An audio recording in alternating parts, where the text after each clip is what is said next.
एक सर्प मदारी की पिटारी में बंद था। एक चूहा बिल्ली के भय से भागा और बिल्ली पीछा कर रही थी और मदारी उसी समय बीन बजा रहा था, सांप ऐसे ऐसे कर रहा था। अब वहाँ भीड़ थी, बेचारा चूहा कहाँ भाग के जाए, डर के मारे वो उसी पिटारी में कूद गया, सांप की पिटारी में, और मदारी ने पिटारी बंद कर दी। अब चूहा बेचारा किनारे बैठ के, डलिया के किनारे ऐसे हाथ करके थर थर काँप रहा था। सर्प ने देखा कि मेरा है तो भोज्य, लेकिन है इस समय बड़ा भयभीत। मुस्कुराते हुए सर्प ने कहा, मूषक राज, आप इतने क्यों डरे हुए हैं? कहा, महाराज आप हमारे काल हो, मैं आपका प्रिय भोजन हूँ। बिल्ली के मुंह से बचा तो यहाँ आके गिर गया, क्या करे, मेरा भाग्य ही ऐसा है। बोले, ये बात तुमने बिल्कुल ठीक कही कि तुम मेरा भोजन हो और मैं भोजक हूँ। देखो, हमारी तुम्हारी जो लड़ाई है ना, वो बाहर की है, भीतर की नहीं है। इस समय हम भी संकट में पड़े हैं, तुम भी संकट में पड़े हो। मुझे इस मदारी ने पिटारे में बंद कर रखा है, सपेरे ने, और तुम भी पिटारी में आ गए हो। तुम भी संकट में ही हो, मैं भी संकट में हूँ। तो देखो, मेरे दांत तो ऐसे हैं नहीं कि मैं पिटारी में छेद कर सकूं, पर तुम्हारे दांत बड़े कठोर हैं। तुम पिटारी में छिद्र कर दो, तुम भी बाहर निकल जाना, हम भी बाहर निकल जाएंगे, दोनों संकट से मुक्त हो जाएंगे। चूहे ने कहा, आप मुझे खा तो नहीं जाएंगे? अरे राम राम राम राम, क्या बोलते हो, खा जाएंगे?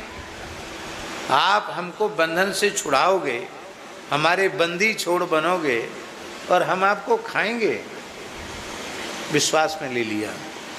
अब चूहे ने अपने तीखे दांतों से कुतर कुतर कुतर कुतर कुतर कुतर करके डलिया में और कपड़े में छेद कर दिया और बड़े प्रेम से कहा, हे नागराज, छिद्र हो गया है। बोले, अच्छा, अभी देखूं कैसा हुआ। फट से पीछे से मुंह से लपक लिया चूहे को, मुंह में धर लिया चूहे को। बोले, अरे आप क्या कर रहे हैं? कुछ नहीं, आप मेरे इतने प्यारे हैं कि मैं संसार में आपको छोड़ नहीं सकता, आपको तो अपने हृदय में स्थान दूंगा। समझे? खा ही लूंगा। और गप से खा लिया, मुंह में चूहा रख लिया, निगल लिया चूहे को और निकल गया बाहर। जो हमने तुम्हें कथा सुनाई, ये भगवान सुना रहे हैं देवताओं को, ऐसा ही तुम दैत्यों के साथ करना है।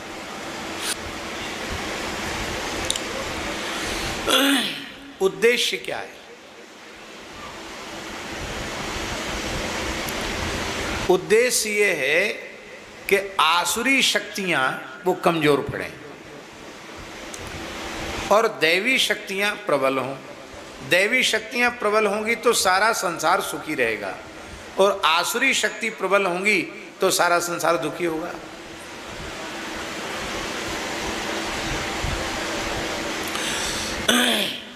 आसुरी शक्तियों का बल क्षीण करने के लिए, उनको समाप्त करने के लिए यदि छल बल का भी आश्रय ले लिया जाए तो उसमें कोई दोष नहीं। कर्म की पवित्रता अपवित्रता उद्देश्य को लेकर होती है। माला फेरना कितना पवित्र कर्म है, पर इस कर्म का उद्देश्य हो किसी का सर्वनाश हो जाए तो माला फेर के भी नरक जाएगा।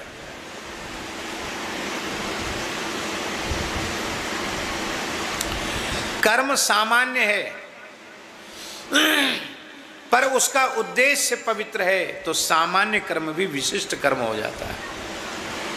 तो उद्देश्य है कि देवता शक्ति संपन्न बने, दैत्य शक्ति संपन्न न बने।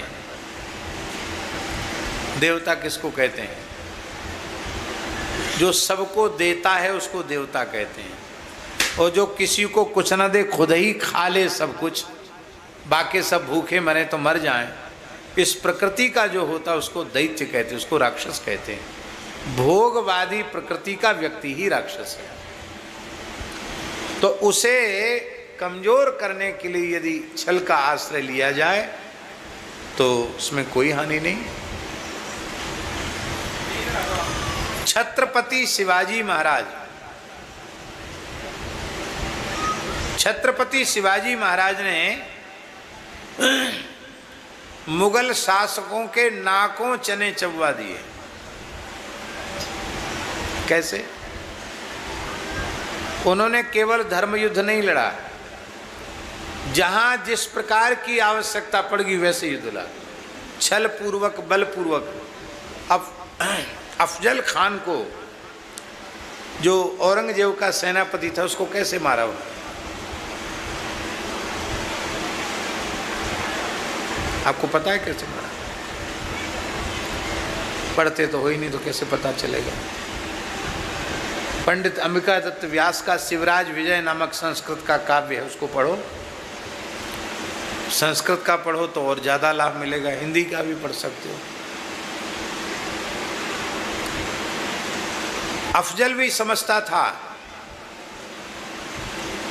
कि शिवाजी को जीता नहीं जा सकता है, और शिवाजी समझते थे मेरे पास सेना बहुत कम है और ये तो समुद्र के जैसी सेना है, ये किसी भी प्रकार से खत्म हो जाए तो सेना का हौसला पस्त हो जाएगा और सेना भाग खड़ी होगी, विजय हो जाएगी।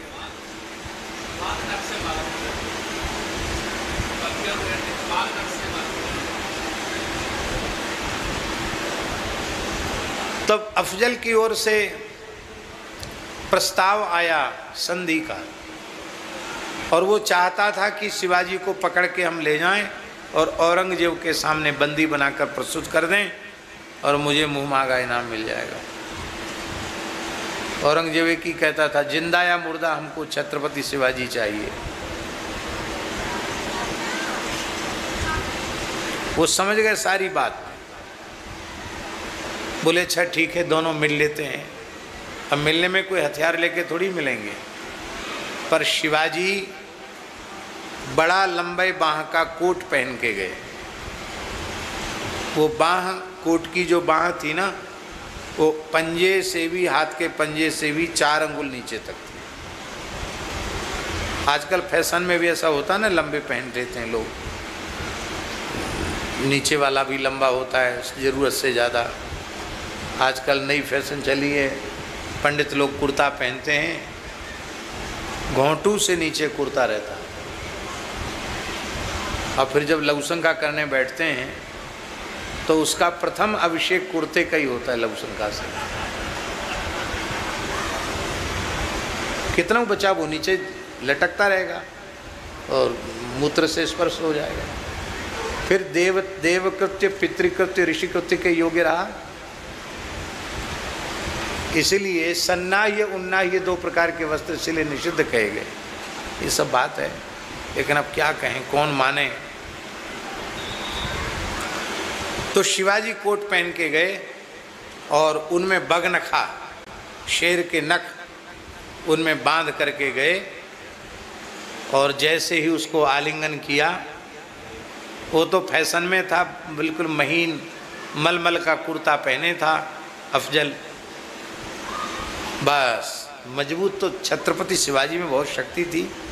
घुसा दिए शेर के नख उसके यहाँ पसलियों में, और घुसा करके पूरी पसली खींच कर बाहर कर दी, उठाकर पटक दिया। एक बार में ही अफजल को, सेनापति को मार डाला।